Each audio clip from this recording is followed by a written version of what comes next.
I bought a Prefab metal shed and decided to turn it into my dream YouTube studio.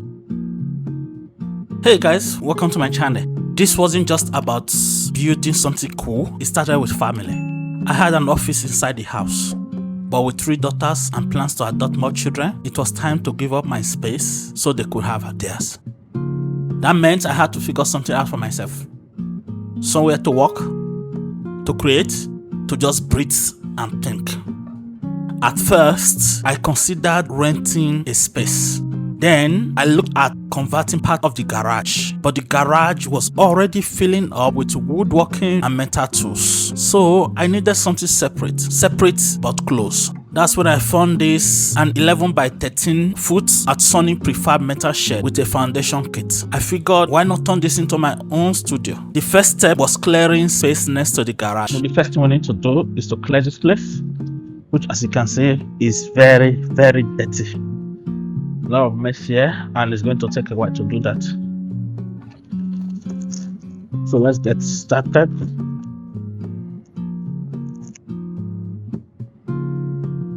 That part alone took more effort than I expected.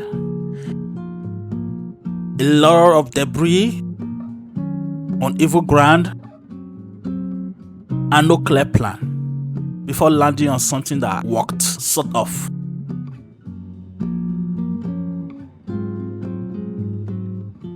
I started with a brick slab and treated 4x4s. I was going to position them 4x4 across the perimeter of the building. When that is done, then switched to deck blocks and treated 2x2s. We are going to start leveling.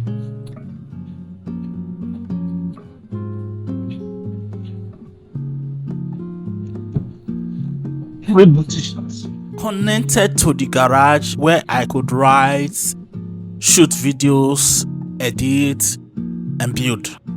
A little studio tucked right into the life I was already living. We're going to use this as a wood barrier. I'm not sure it's appropriate, but it's free, available free. I'm going to do the best houses. But right now, before we do that, we need to do leveling first. And then we do the block. And then lay down the put the block on top of it.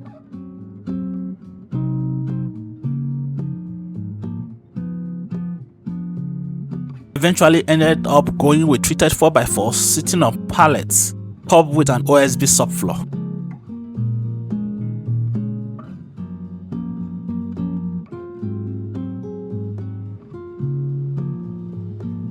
I don't know if I'm expected to add oil, but from what I'm reading, that says the new machine can work for 20 to 30 hours.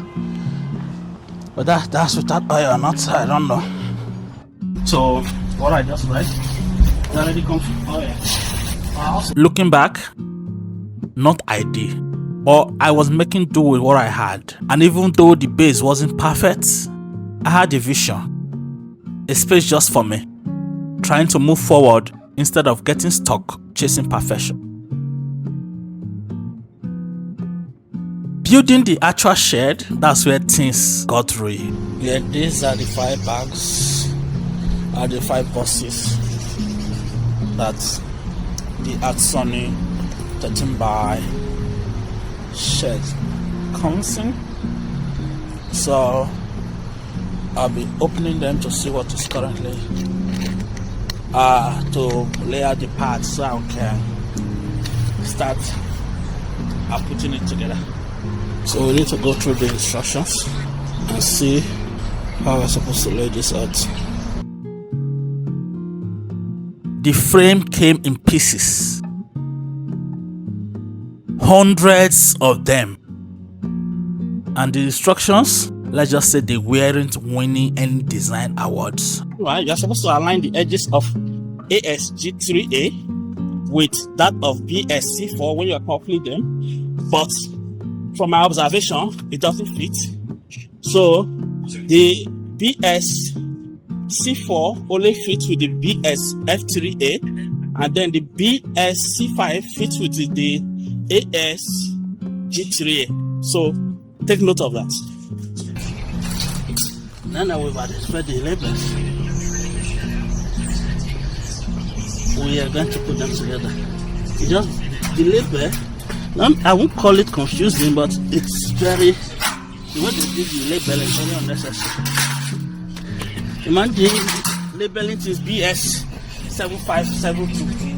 BS figure this out, but that's awesome. It's a very unnecessary kind of labeling.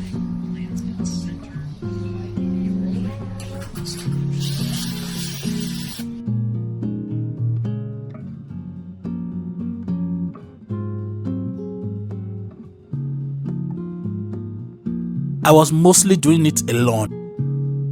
No crew, no bodies, just me, and occasionally my 7-year-old daughter, who will pass me screws or hold the panel while I butted it in. It was kind of beautiful. Honestly, frustrating, but also a little moment I'll probably remember longer than the build itself.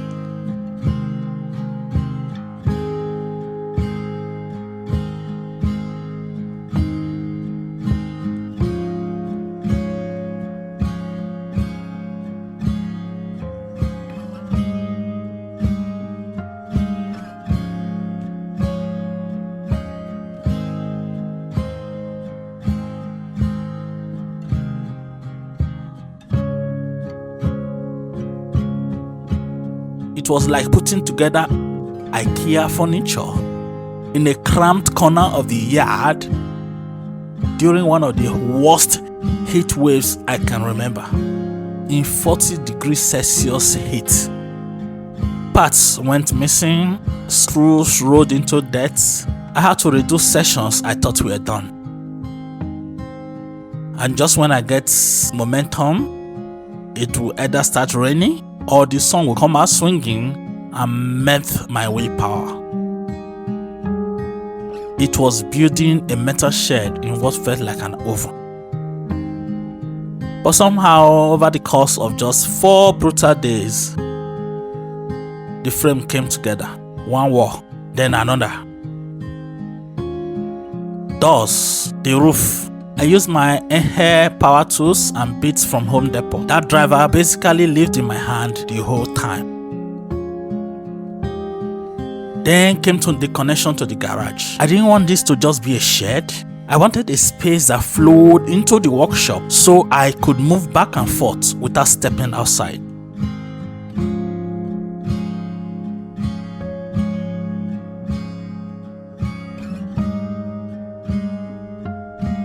So I cut into the garage wall, measured, marked, committed. No contractors, no permits. Just clean cuts and framing to open a pass-through doors between the 2 spaces.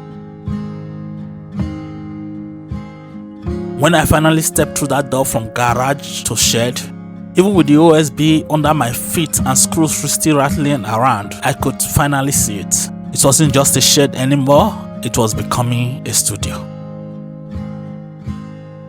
Right now, the shed is standing, it is dry, connected to the garage, and it already feels like a creative space, even though the real work is still ahead. Next, I'm framing out the inside, adding insulation, running wiring, and setting up solar power so the whole thing can run off-grid. After that, it is drywall, lights, maybe some acoustic treatment. And finally building out the desk, shelving, and framing setup. It is still rough, but for the first time in a while, I have a space that is fully mine. Not because it is perfect, not because it is fancy, but because every piece of it was earned. Screw by screw, board by board, in the heat, in the rain.